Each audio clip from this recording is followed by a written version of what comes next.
TPLF keessatti Pretoria booda adda cabeessaa jira. TPLF bakka lamatti cabee gareen Geetaachoodhaatiif Dabratsiyoon adda baatee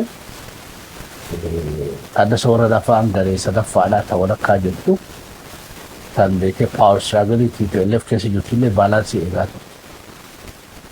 Mootummaa federaalaa wajjinillee addunyaa irrattillee beekamtii qabdu because waan walii tiriitii isaa gidduu jiru qaamni sadaffallee qaamni beekamtii qabneef mootummaa kan isa waradaadhaati. Sagalee Rabo beelaan sagalee jechaa jiranii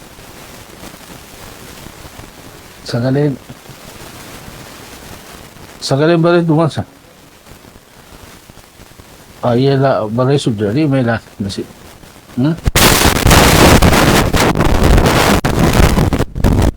Teessoo jira. Amma akkami?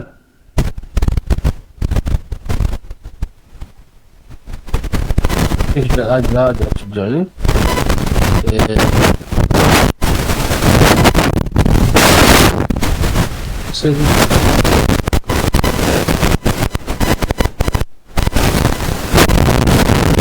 Apa?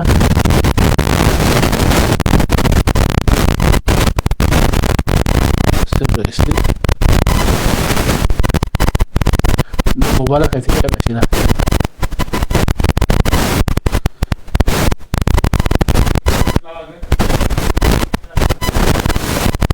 Ya.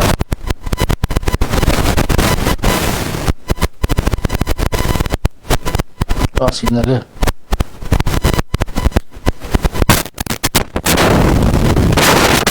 Takalama.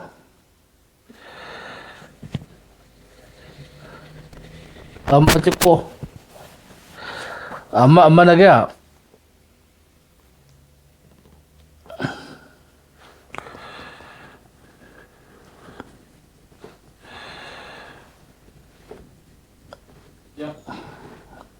Amma nagaya.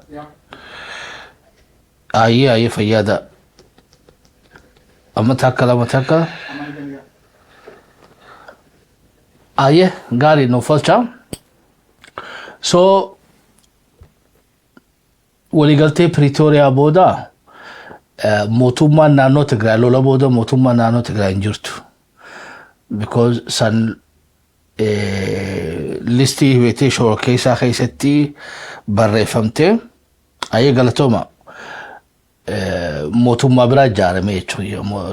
Waligaltee Pretoria booda mootummaa biraa ijaarame mootummaa sanillee mata dureen ittiin beekamtu mootummaa yeroodha. Interim government of Tigray. So mootummaa yeroodha kan jiru saniin gaa turanii jechuudha. Mootummaa yeroo hundaa maandeetiin isaa almost baatii tana keessatti raawwatee jira. Haa ta'u immoo mootummaa federaalaa mandate dheereessuu fi danda'a because waan filannoon amma hin gaggeeffaminiif. Karaan tokkichaan gara seeraatiin mootummaan naannoo Tigraay uumamuutti dandeessu filannoo amma godhamtu tana keessatti paartiileen dorgomanii qaama hawaasni uummata Tigraay filate saniin gaa mootummaan uumamti silaa mootummaan naannoo Tigraay. Paartiin kun kora sabaa isaa gubbatti gubii gaayyoo jeefirraan balleessu gubii gaayyoo gadaa keessatti hin dhiifadha. Kora sabaa amma kora biyyoolessaa kaifii kan gaggeeffatan san General Assembly yaa'ii waliigalaa idileedha. Seeratti gaa bikka boordii filannoodhaa jirutti gaggeeffachuu qaban gaafuma isaaniitu jechuudha. Waan heera amma mootummaan irra jirtu baaftee odoo hin taane. Ulaagaa waan san hin guutiniif bikka nun jirretti hoggansaa fi beetee caasaa ta'esan guuttattanii kanaafuu kanan fudhannuuti haareetti godhaadhaadha. Hin godhannuudha. Nuti paartii haareyaa mitiidha. So gaa waliigaltee wal dhaba san keessatti oduma haalli kun deemuu filannoon dhufe yeroonis dabre amma achi silaa seenanii dorgomuu hin danda'ani. Gaa mootummaan Tigraay kraayisisii TPLF ifiifu uume jechuudha. Amma rakkoo siyaasaa ture rakkoo namtolcheedha. Ammoo rakkoo TPLF tolchite jechuudha dandeenya jechuudha. Garaagarummaa mootummaa federaalaa hojii qaban akkuma jirutti ta'e. Kana akkasumatti haa keenya. Hayyee qaamni seera qabeessaa kan Jeneraal Taaddasaa Waradaadhaati. Kanaas gaa humnaan harkaa fudhatan fonqolchuma gaggeeffame. Jaarsinuu beektee eessa jiraan beenu. Dura mootummaa irratti fonqolcha gaggeessaniiti. Deebi'anii feesbuukii isaatti illee fonqolcha gaggeessanii. Feesbuukii duratti Taaddasaa Waradaadhaa hawaasaan qunnamu amma Dabratsiyooniitu qunnamaadha. Kaabinee isaa ta duraanii deebisee ififis kakatee qaama birattis kakachiise. Amma gaa mootummaan tun mootummaa fonqolchaan uumamte tan ulaagaa seera biyyattitti akka mootummatti ilaalamuu hin dandeenya. Qaamni sadaffalleen Ameerikalleen fi African Union illee mootummaa tanoo jijiil godhuu hin danda'u waan beetee tiriitii sariirraa alatti teeknikilii waan bahanii jiraniif. Gaa kana waan haftee looyirootaaf dhiifnaa jechuun yaadee kun dibbee seeraa dhaqanii irratti wal godhuu danda'an. Hayyee haala kana keessatti odoo jiranu maaliif yeroo tana keessatti Dabratsiyoon pirezidaantii mootummaa naannoo Tigraay ofiin jechuu dhiisee pirezidaantii Tigraay maaliif ofiin je'ee miidiyaa irrattis akkasii gabaasan ugaa miidiyaan dubbate. Maaliif kana gabaasaa ugaa inni gabaabinaan gaa hiikkaan isaa maali? Haardii sabboonummaadhaa ta'inni beektee uummata isaa hawwachuu fedhu. Adda cabuu isaanii san keessatti hedduu khasaaraa guddoo gaggeessite. Hawaasni isaanii kan biyya keessaatii fi biyya alaatis ni jibbanii jechuudha. TPLF fi hooggansuma kanaa. Lola manni qophaa'ee gaggeeffachuu kana fedhullee hawaasni bira dhaabbanne. Kanaafuu karaan amma inni hawaasa isaa deebifatu biyyaan walaba sadii godhuu deemaadha. So kaardii walabummaadhaati itti fayyadamaa jira. Kaardii walabummaa tuni beektee duraan isaan mufachiise isaan dallanchiise sanni harkifti obviously namuu harkifti jechuudha. Even silaa Boshoolee Abdiisaadhaa ka'ee mootummaa Oromiyaa jedhee filabsee waan walabummaa dookaase uummanni Oromoo oduma beektee PP jibbanuu rakkoo duraanii san hunda irraanfatee jala ka'uun isaan oolu jechuudha. Because uumaadha is very waan bareedduu nama dura yoo qaban namni jala deemu jechuudha walabummaa gojaan namni biyya ta'uu hin feene hin jiru. Atis tunis ifa na fakkaatti. So kunoo implication isaa maalii ogaanne gaatiin afeerri guddoo na fakkaatti. Afeerraa lolaa ta'ammaan dura itti lola seenanirra ta'ammaa tanaatu irra hamtu. Ta'ammaan dura bar filannoon gaggeeffasaaf hin gaggeeffadhuudha. So luupii wayii takkanuma jirti jechuudha. Nuti beektee maandeeta keenya fixanne uummata keenya irraa hayyama uummata keenyaatti itti fufnaa jedhanii argii godhuu danda'an gaafa sanitti. Ammoo gaa mootummaa federaalaa alatti godhachuu danda'anii san gaa seerri kannuu fi ammoo silaa gaafa heera tuman sani article 39 jalatti mootummaan naannawaatis odoo boordii filannoo komishina filannoodhaa kan ofii qabaattee independently ofii filannoo ofii gaggeeffachuun san silaa qaama fi bulchuudhaa jalatti odoo kaleessa barreeffamte Oromiyaas filannoo godhachuu dandeessi gaafa haalli si anjaayetti mootummaan naannoo Tigraayillee akkasuma godhachuu danda'a. Amma bakka seerri hin jirretti ammoo gaa fonqolchuu fi badii takka fonqolchuu qofaa miti pirezidaantii beektee Tigraayiif jechuus badii lammaffaadhaati. Gaa kana hunda wanni inni godhu jiru maali? Suudaan almost United Arab Emirates amma laaffataa jirti. Dubai khaballi Iraan irraa nafne walii gallaayo hordofaa jirtan himee takka takka. So Dubai laaffachuun isi lolli Iraan kuni United Arab Emirates akka priority isi shift godhu godhe. So duraan dhimma Somaalee irratti Somaliland irratti dhimma Itoophiyaatii fi dhimma Suudaan irratti very active jechuudha. Amma lolli Suudaan soo laallee hagas mul'ataa hin jiru.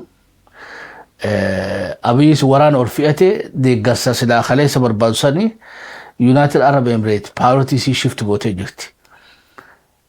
Inni gaa United Arab Emirates Iraanin kabalamtee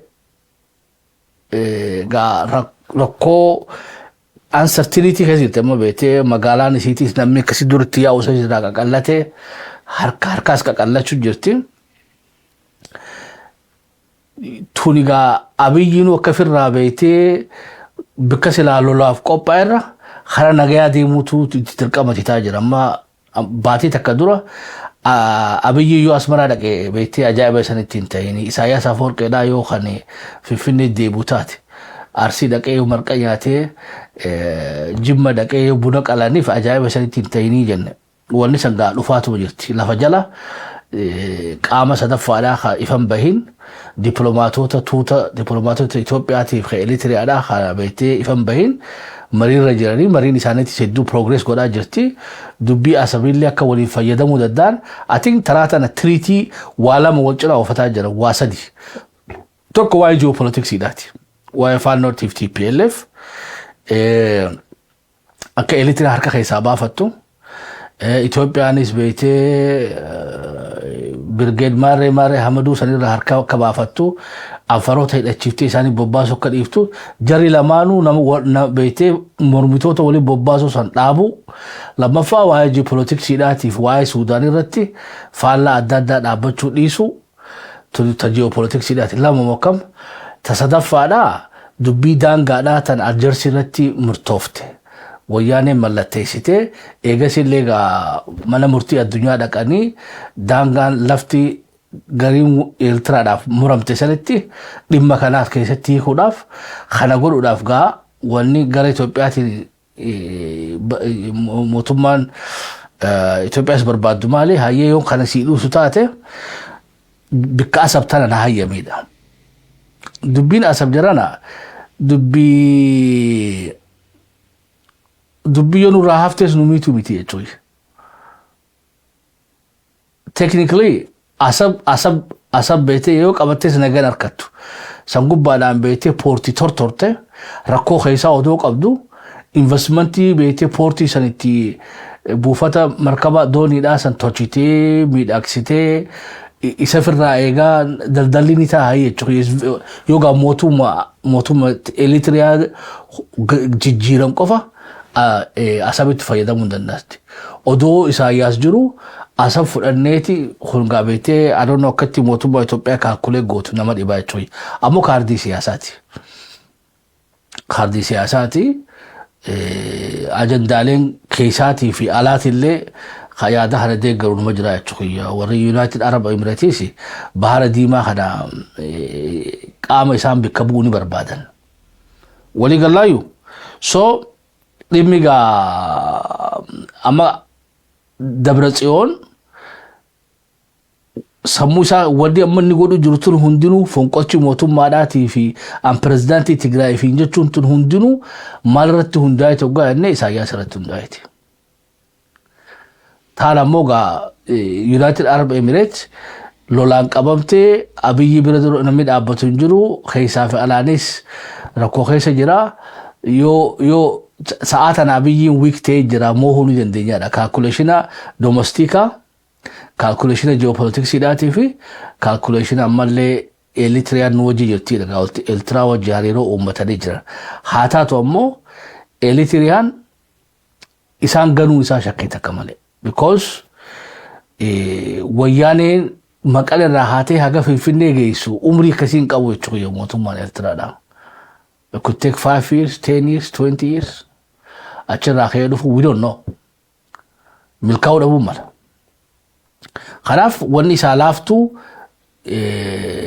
sagaleen bilchootti amma nyaanni qophaa'ee kam yoggaa inni Suudii fi biyyoonni Ameerikaan saankshiina sirraa kaafneedha. Ameerikaan saankshiina irraa kaasanii jiran. Saankshiina sirraa kaafnaa investmentii siif bannaa. So he has to choose. Yaa'iin ragaa nageen yoo waa fideef nagee fudhataadha. Abiyyiinis nageessattu irra wayyaaf. Kunoo asabii deebisee jeebeetee propagaandaaf uummatallee gammachiisee haareettillee dhufanii waliin maramuu isaan ni danda'an. Ammoo namni beektee bikka hin qabne yoo jiraate Tigraay jechuudha. Tigraay akka malee seentee jirti. Duraan Pretooriyaa duuba dhokatteeti Abiyyi wajjin beektee haganaaf bubbuluu dandeesse. Amma Pretooriyaa ifiif ajjeefte.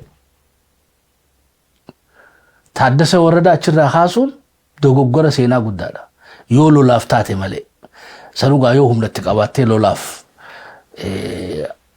ቤቴ ሎላፍ ቆጳው ማለ بك إليتريان هنو كلا قول أشجار تهانتي إنيو أبدتني خنجو نمريبتي إليتريان نو ديمته فانونش لشجة شوتيس سوغا إنيو غابر وني دراليسان perfect scenario مالي كامني ولي غليتي لولو ديم كابا خيسا شابيان بانا كامني ولا غونجرولي جرى نو بطن فكاتا توني واي إثيوبيا لاتي جلد ابني دبين خرم دمتي خجو سنيقا باف ودون برا أمو نما أجايب سفتو تا بورت سودانية توي مي جالا لاتي سمودا يادا ركنا نم أورمو بكبوية داكي جرال بورت سودان وني أما مغالان قدتين سودان كارتوم رت ولولاني وان نغيني واران انجرف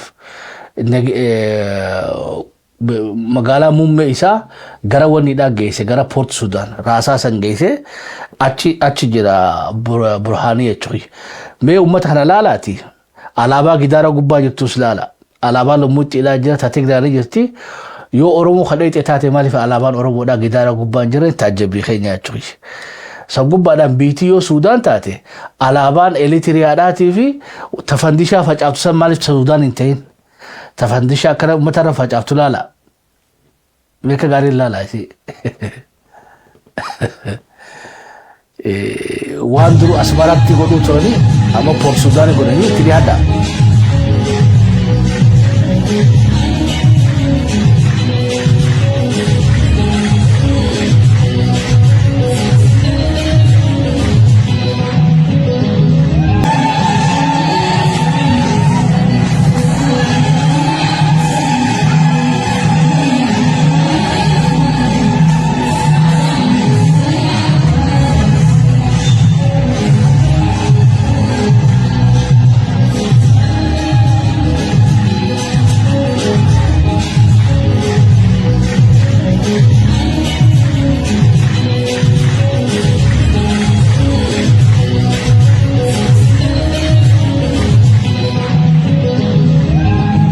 Rafajas.